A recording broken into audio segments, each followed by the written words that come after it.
এই শোনো বাচ্চারা, তোমরা কি কখনো এমন একটা ইঁদুরের গল্প শুনেছো এ হিরো ছিল? আজ তোমাদের একটা অসাধারণ গল্প শোনাবো। একটা একটা ছোট বাচ্চা নদীর ধারে বসে রোদ উপভোগ করছিল। হঠাৎ করে কোথা থেকে যেন একটা বিরাট আর ভয়ঙ্কর কুমির এসে হাজির।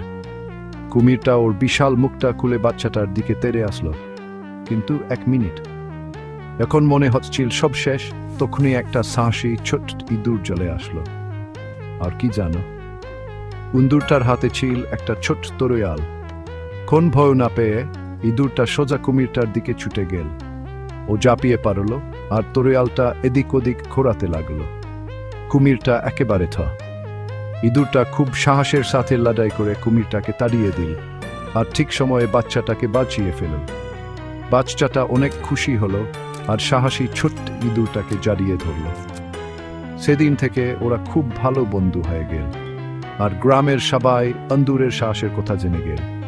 তাই মনে রেখো বাচ্চারা, ছোট্ট প্রাণীরাও বড় বড় হিরো হতে পারে। সবসময় সাহসী থেকো আর সাহদের সহায় করো। আমাদের গল্পটা শোনার জন্য ধন্যবাদ।